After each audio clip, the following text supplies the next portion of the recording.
अजय जी, आप सहमत है कि ये मुद्दे जो थे इस बार यही वजह बन गए? देखिए, मुद्दों से ज्यादा मैं मानता हूं कि जातिगत गणित बहुत इंपॉर्टेंट है। मुद्दे तो थे और मुद्दे हर चुनाव में रहते हैं, ऐसा नहीं है। ये बातें बहुत सैद्धांतिक दिख सकती हैं, लेकिन असलियत में जो सबसे बड़ा मुद्दा है वो थोड़ा सा जातिवाद का है, थोड़ा संप्रदायवाद का है। और इन सब के बाद में फिर शुरू होता है कि क्या नौकरी की बात है, फिर और कोई बात है, और इन सब चीजों में। तो यदि सिर्फ इन मुद्दों पे होता तो कोई समाजवादी पार्टी को वोट नहीं दे रहा होता, तो वो वोट कांग्रेस को चला जाता या किसी और को चला जाता। लेकिन चूंकि इस बार चुनाव इस बात के लिए है कि सरकार बदलनी है, और सरकार क्यों बदलनी है? क्योंकि इस सरकार ने जातिवाद किया है, इस सरकार ने संप्रदायवाद किया है। और इसलिए हम सब जो आकलन भी कर रहे हैं, विकास जी इस चीज को बताएंगे कि उसमें हम इस बात का गणित लगा रहे हैं कि कहां पर कितना जातिगत मतदाता है और कितना धर्मगत मतदाता है, और उसका ट्रेंड क्या है। तो आप ये समझ लीजिए, ये बहुत बड़ा प्रभावित करता है, और ये इस बात का संकेत है कि उत्तर प्रदेश में चुनाव जो है जाति और धर्म पर ही लड़ा जाता है। मुद्दे होते हैं, और मुद्दे सदैव एंटी इनकम्बेंसी और दूसरे फैक्टर्स होते हैं, ऐसा नहीं है। देखिए, अखिलेश पिछली बार बहुत उन्होंने काम किया था, लेकिन हार गए थे। तो सिर्फ काम पे मिलता तो अखिलेश को तो मिलना चाहिए था और फिर से आना चाहिए था, लेकिन नहीं आए। तो बहुत से फैक्टर थे, कुछ फैमिली के फैक्टर थे, कुछ दूसरे थे, वोट उनका बटा था। तो ये भी चीजें, तो इस बार जनता उस सरकार को उखाड़ फेंकना चाहती है जिससे वो दुखी है, जिससे उसने कोरोना के दौरान पक्षपात देखा है, जिसने उत्पीड़न देखा है, जिसने तमाम सारी चीजों को किया है। इस कारण से वोट बदल रहा है, और वोट इसलिए जा रहा है, वो नहीं चाहता है कि हम भारतीय जनता पार्टी को वोट दें। इसलिए बहुत सा बीएसपी का मतदाता भी समाजवादी पार्टी के पास आता दिखता है। क्यों? क्योंकि उसे लगता है बीएसपी इस समय समाजवादी पार्टी बदल सकती है इस सरकार को। तो इस बार चुनाव सरकार उखाड़ने और बनाने को लेके है।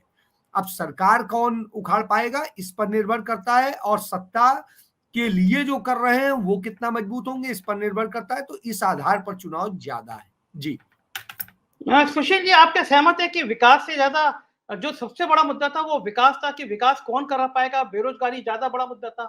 क्या सही है ये बात सुशील जी? आपको क्या लगता है? संजय जी, मैं थोड़ा सा पीछे जाऊंगा आपके अनुमति से। आप पश्चिम बंगाल का चुनाव याद करिए। पश्चिम बंगाल चुनाव में सरकारी रैली हो रही थी विक्टोरिया स्ट्रीट पे। हर बार जय श्री राम चुनाव जिताते नहीं है। जब जय श्री राम सिंह बन जाते हैं, बकौल योगी छत्री हो जाते हैं, तो हरवाते भी है। तो वहां पर चुनाव चल रहा था, उस मंच पर ममता जी बैठी हुई थी। जब ममता जी बोलने शुरू हुई, देश के डिजाइनर प्रधानमंत्री मंच पर थे, मोदी जी। जब ममता जी बोलना शुरू हुई तो कुछ वहां पर जय श्री राम के लाल नारे लगाना शुरू कर दिए, जय श्री राम, जय श्री राम। तो ममता जी ने कहा, और ममता जी वहां से मन छोड़े चली गई कहकर कि यहाँ सरकारी रैली है, यहाँ पर जय श्री राम से क्या मतलब। उसी वक्त बंगाली अस्मिता जाग गई थी। वो दीदी, ये दीदी, वो तो बाद की बात है। मैंने उसी दिन शाम को लिख दिया था कि दीदी बहुमत से जीत रही है, जबकि इंटायर दिल्ली वहां पर पड़ी हुई थी बक्सों के साथ, बैग के साथ और तमाम छात्रों के साथ। अब वो चीज यहां आ गई। योगी जी ने डे 1 में किसको किसके गम ने मारा, ये कहानी फिर कभी, किससे थोड़ा दिल हमारा, ये कहानी फिर कभी बताऊंगा। अभी किससे बताऊंगा आपको संजय जी। योगी जी ने डे 1 में, बुलडोजर तो बाद में आया है, और बुलडोजर कहां गया है? 70+ जिलों की जगह 2 जगह बुलडोजर आप ये घूमते रहे, मऊ में और गाजीपुर में। आप बता रहे बुलडोजर बाबा। संजय जी, जिस दिन बाबा ने कहा वहां पर, जिस दिन उत्तर प्रदेश के मुख्यमंत्री ने वहां पर कहा पश्चिम में कि शिमला बना दूंगा, गर्मी निकाल दूंगा, ये कर दूंगा, उसी दिन उत्तर प्रदेश में उत्तर प्रदेश की अस्मिता जीत गई थी। अगर उत्तर प्रदेश का मुख्यमंत्री ये भाषा बोलेगा, वहीं से मामला चेंज होना शुरू हुआ। फिर कोरोना और किसान, अरे अभी तो संविदा कर्मी की बात ही नहीं हो रही है। ये पूरा चुनाव संविदा कर्मियों ने पलट दिया, ये पूरा चुनाव बेरोजगार लड़कों ने पलट दिया।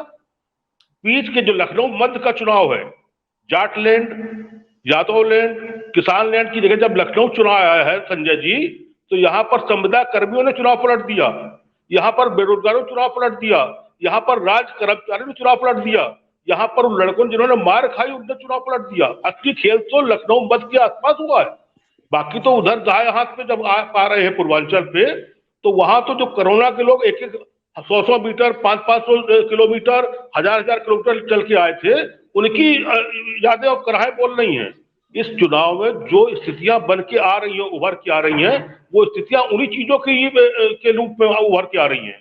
तो अस्मिता जब बोलती है, और एक चीज और महसूस हो गई, जब 1 to 1 प्रियंका जी लड़ रही हैं, जब मायावती जी 1 to 1 लड़ रही हैं, जब अखिलेश यादव जी 1 to 1 लड़ रहे हैं, तो योगी के सामने गुजरात के दो लोग क्यों उसको प्रेशर डाल के क्रिएट कर रहे हैं? तो उत्तर प्रदेश की अस्मिता कहीं ना कहीं जाग गई इस बात के लिए कि उत्तर प्रदेश के लोगों को यहाँ पर राज करना चाहिए, ना कि अपरोक्ष रूप में गुजरात के लोग राज करेंगे। क्या गुजरात के लोग दिल्ली में भी राज करेंगे? क्या गुजरात के लोग उत्तर प्रदेश में भी राज करेंगे? तो उत्तर प्रदेश में कोई कैसा वीर नहीं है, वो उत्तर प्रदेश की जनता ने वीर ढूंढ लिया।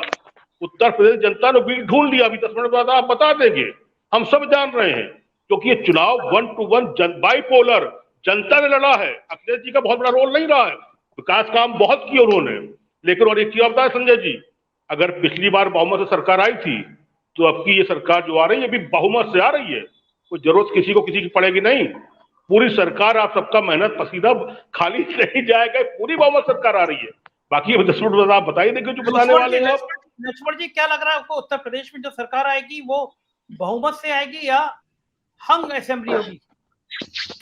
नहीं, इसमें तो देखिए बिल्कुल साफ तौर पर दिख रहा है, और जो मिजाज है पिछले दिनों से अगर केंद्र से लेकर के राज्य तक में देखें, तो इस समय वोटर का रुझान अब बहुत असमंजस वाला नहीं लगता है। वो लगता है कि जिसको वो जिताते हैं वो एक तरफ से जिता रहे हैं और वो पूर्ण बहुमत की सरकार बनवा रहे हैं। मैं भी ये दावा तो नहीं कर पाऊंगा कि उत्तर प्रदेश में भी बिल्कुल पूर्ण बहुमत से होगी, लेकिन हाँ, एक रुझान इस बात का है कि जो भी जीतेगा वो पूर्ण बहुमत से जीतेगा, जिसमें अभी समाजवादी पार्टी गठबंधन बिल्कुल लीड करता हुआ दिख रहा है। बदल भी सकता है ये आंकड़ा।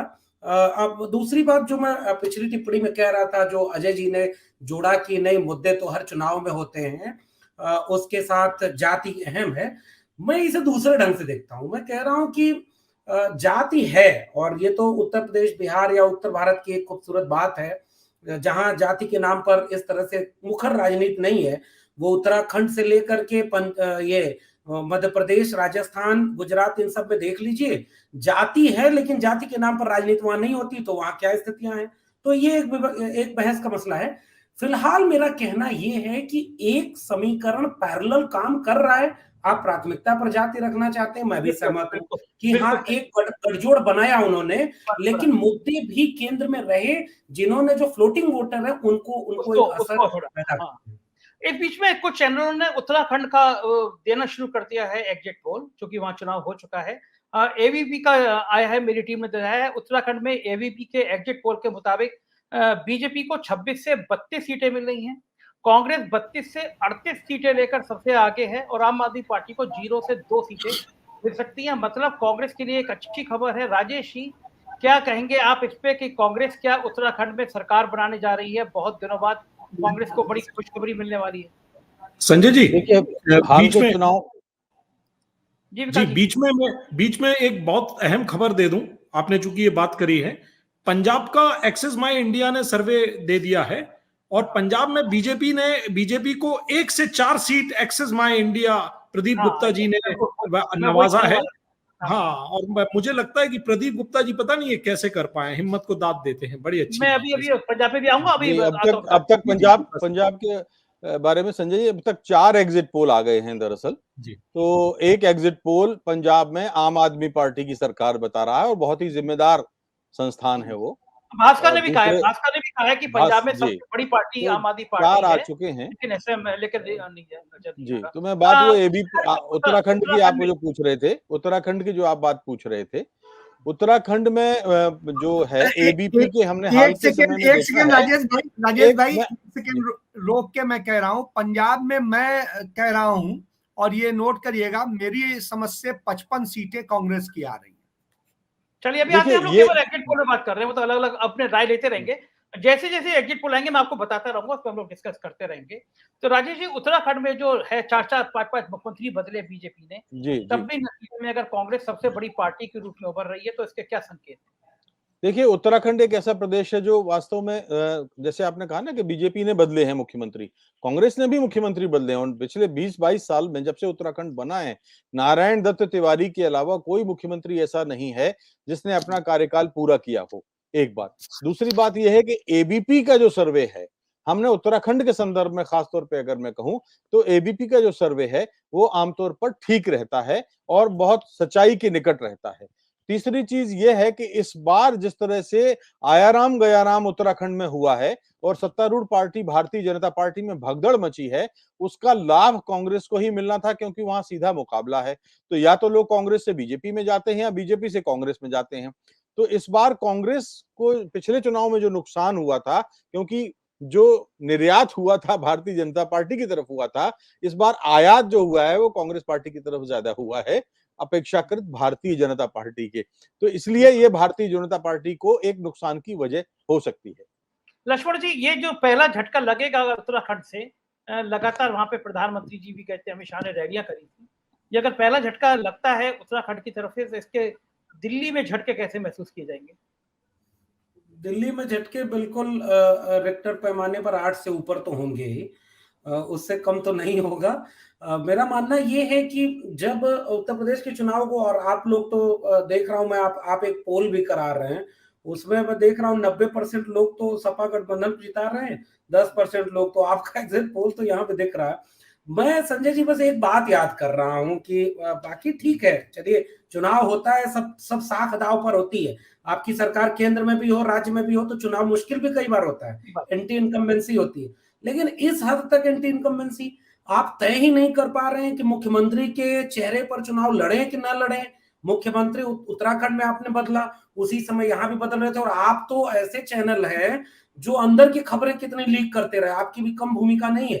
वो जो खबर आपने लीक की कि भाई कब इनको हटाया जा रहा था, कैसे हटे नहीं, उसके बाद अब संजय जी जो कुछ भी हुआ है ना, वो इस समय आखिर में आपने ही दिखाया है कि मोदी जी की तस्वीर रही, योगी जी की तस्वीरें हट गई उनके चुनाव प्रचार के बैनर से। तो देखिए अंदर तो चेहरे पर एक वीडियो और मैं देख रहा था बाबा बुल्लुजर का, कि वो अपील कर रहे हैं, अभी तो उस पर चर्चा नहीं कर रहे कि अधिकारी फोन नहीं उठा रहे, पता नहीं कौन लोग रिनोवेट करने लग रहे हैं दूसरे के घर का, पता नहीं उसमें टोटी लगाए हैं कि नहीं लगाए हैं, ये सब चुनावी जुमलेबाजी हो जाएगी।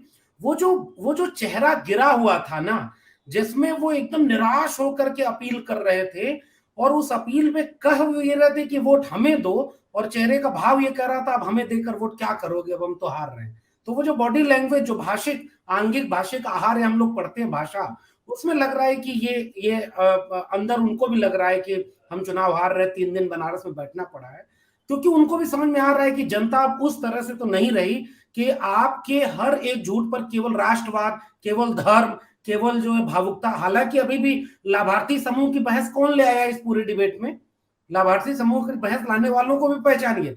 मैं कह रहा हूं 10% अगर लाभार्थी समूह है तो 90% नुकसानार्थी समूह भी तो था, आपने उसे नजर